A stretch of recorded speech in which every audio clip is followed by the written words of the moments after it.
বাবা, আমি অনিমেষ বলছি, ঠিক আছে? আমার সেই বাড়িতে বাবা মার সঙ্গে কেউ যেন আমাকে মানে কোনো কথা বলে যেন সবসময় খ্যাটখ্যাট খ্যাটখ্যাট করছে, এটা কেন হচ্ছে? আগের সোমবার বাবা হাত ছেড়েছিলেন। শুরু করে যেন ছক্কার মেরে কথা বলে, তাই তো? হ্যাঁ।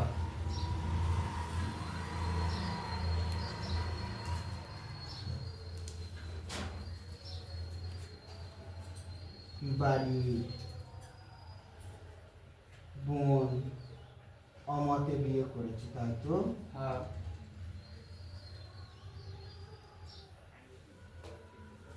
চাইতেছে যে যদি তুই রায় দিস তাহলে বাড়িতে উঠতে পারবে,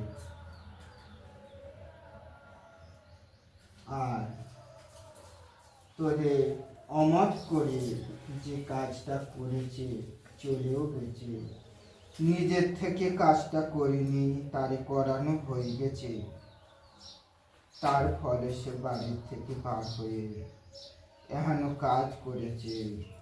আর সেই জিনিস যত দিন যাচ্ছে তত আস্তে আস্তে তোদের উপরে চেপে বসতেছে। একদিন এমন সময় আসবে যে তোকে আর সহ্যই করতে পারবে না। আমাকে? হ্যাঁ, কি করলে সমাধান হবে সেইটা দেখ। সমাধানের কথা বলতেছিস? ওর বাড়িতে যে জিনিস দিয়েছে সেই জিনিস জীবন্ত হয়ে যাচ্ছে, গিয়ে তার গাঁট ছড়াচ্ছে, যাতে সেই জিনিস ওদের ওপরে বিস্তর হয়ে যাচ্ছে, গিয়ে তার আকার সেইভাবে সে ধারণ করতে চলেছে, যার ফলেতে এত কিছু ঝড় ঝাপটা ওর ওপর দিয়ে বইতেছে। কোনো সমাধান নেই। সমস্যার সমাধান যেই জিনিস করা জিনিস তুলে ফেলে দিতে হবে, বা সেই জিনিসের কোনো অংশ যেন না থাকে, বা পুনরায় এমন না করতে পারে, ওর উপরে দৈজি হিংসাত্বে এমনও কাজ করে দিয়েছে। সেটা তুমি করতে পারবে না।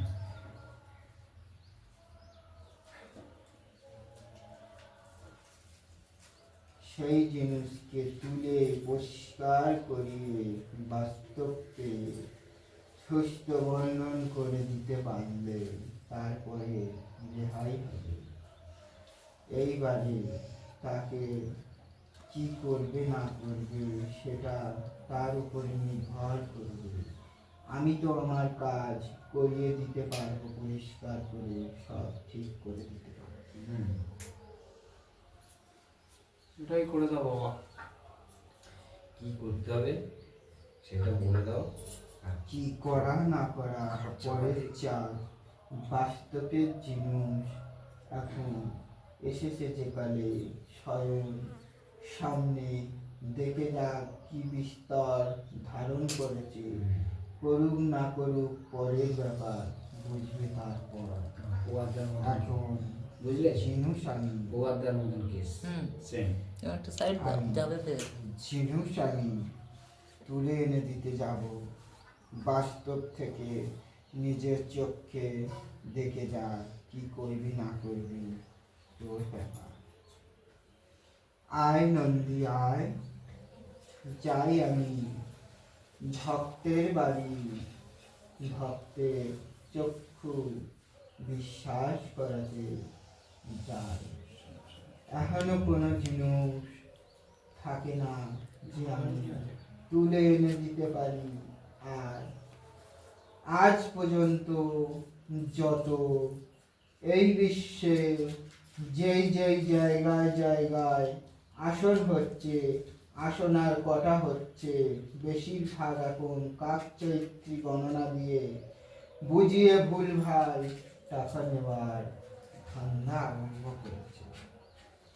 আর কোনো জায়গা নেই যে জিনিস সামনে প্রত্যেককে চোখের সামনে তুলে এনে দেখিয়ে দেবে জিনিস।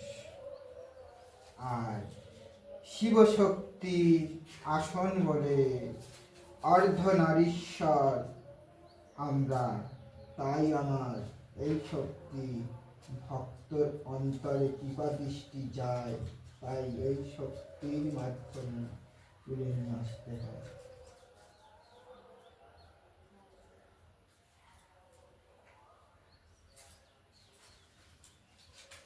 তোমার বাড়িতে যেটা পোতা আছে কিঞ্চিত তুলে আনবে, সবটা পাবেন না।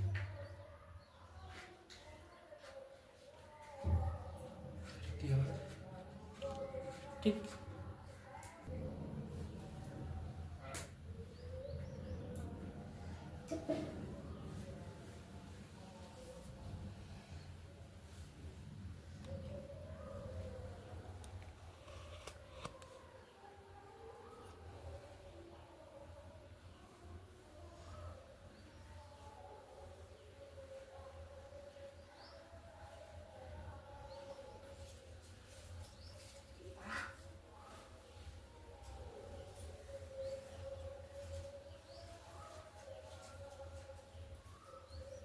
কেস খুবই জন্ডিস।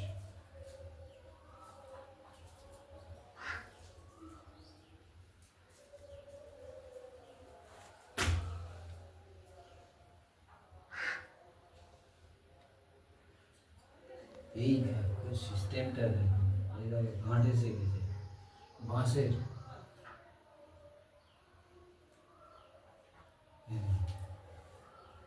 যা বলেছে সেটাই হয়েছে।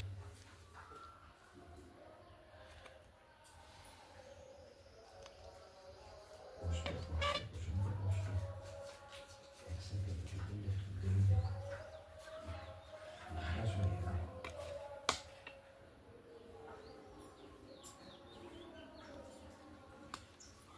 একটা পাকা ছাড়ো। এত কিছু আয় ইনকাম সমস্ত সব কিছু করেছিস, তাদের চক্ষু যে সহ্য হয়নি। ভালো করে খেয়াল করে মনে করে দেখ তুই কে তোর প্রতি এত কিচ্ছু পিছনে ছিল, দেখ মনে করে দেখ। সেই দিন এসেছিলিস, আমি আসনে ছিলুম না। ভক্তর দৃষ্টি যেইটুখানি দেওয়া হাত চালনা করে বলতে পারবি। আজ তো স্বয়ং আসনে রয়েছে সব, তার ঠিকুচি কুষ্টি ঘেটে নিয়ে আসবে।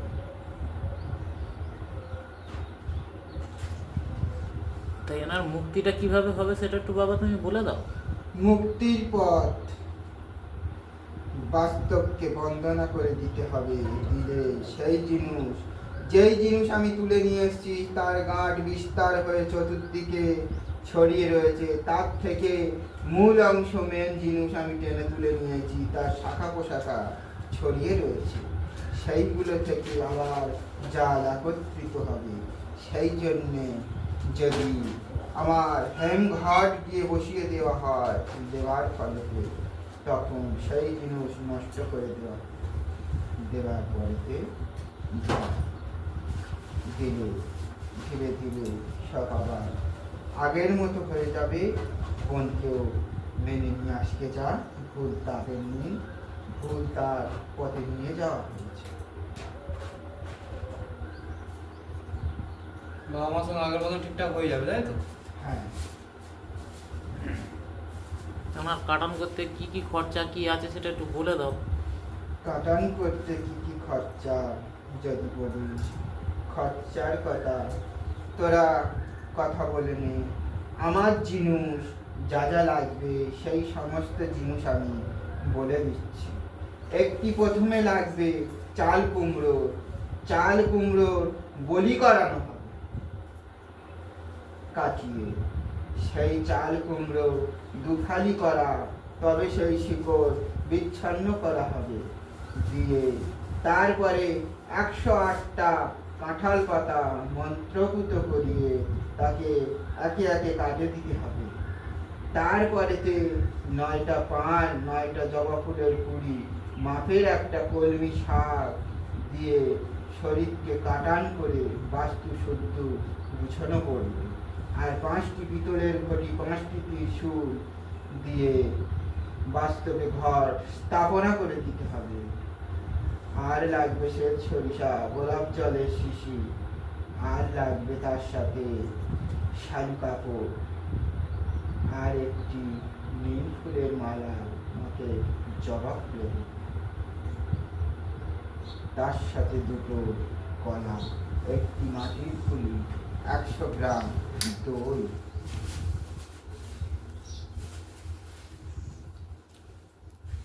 যেই দিন কাজ হবে, যার নামে কাজ হবে, তাকে উপবাস থাকতে হবে। উপবাস থেকে কাটান করিয়ে তারপরে কাটানের পর সে নিরামিষ আহার করতে পারবে। যেই দিন বাস্তব বন্দনা হবে সেই দিন প্রথম দিনকে 4 কোণেতে 4টে ঘট বসানো হবে। আর 5 দিনের দিন তখন বাস্তবকে শ্বেত সরিষা ছড়িয়ে 5 নম্বর ঘট বসিয়ে দেওয়া হবে। চতুর্থ যে ঘটি বসানো হবে 4 বাউন্ডারি প্রথম দিনকে, সেই দিন নানা রকম আওয়াজ হবে, কেউ ডাকতেও পারে কারো গলা ধরে। সেই দিন ঘরে থেকে যেন না কেউ বের হয়।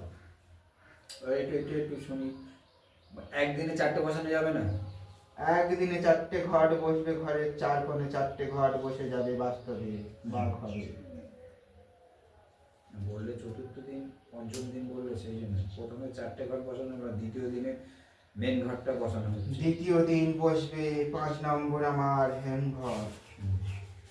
এই ঘর যেদিন বসবে তার চতুর্দিক যেই কর্নার দিয়ে যেই জায়গায় দিয়ে ঘট বসিয়েছে সেই জায়গায় দিয়ে শস্য ছড়িয়ে ঘরের কোণ হোক বা বাস্তবের কোণে যেই জায়গায় বসবে সেই জায়গা সরিষা দিয়ে বন্দনা করে দেওয়া হবে। সেটা ঠিক আছে। যা থাকবে সেই দিন 5 নম্বর ঘটি যখন বসবে সব ঘরের থেকে বার হয়ে চলে যাবে। কিন্তু প্রথম দিনকে যখন ঘটি বসানো হবে সেই দিন একটু উৎপাত হবে। 4টে বসানোর পর সেই দিনে তো সর্ষে দিতে হবে, পঞ্চম দিনে সর্ষে দিতে হবে, তাই তো? দ্বিতীয় দিন হ্যাঁ, যেই দিন 4টে ঘট বসাবে সেই দিন সর্ষে দিলে ঘরের বাউন্ডারির ভিতরে যারা থাকবে সেটা পড়ে যাবে, বের হতে পারবে না, তাতে তাদের ক্ষতি। ঘরের থেকে বেরিয়ে চলে গেলে তারপরে ঘেরা করবে যাতে পুনরায় এসে না ঢুকতে পারে। তবে যেই জায়গায় ঘট বসবে সেই জায়গায় সরিষা আর গোলাপ জল আর একটি করে ধূপ যতদিন থাকবে ততদিন দিতে হবে। 3বার করে দিতে পারলে ভালো হয়, 3বার না দিতে পারলে সন্ধে দেখাবার সময় 1বার অবশ্যই দিতে হবে। 4 কোণে যদি নাও বসাতে পারে, যেইখানে নিশান কোণে হয় নিশান কোণে বসাতে হবে, নয় সম্মুখে ঘটের কাছে দিতে হবে।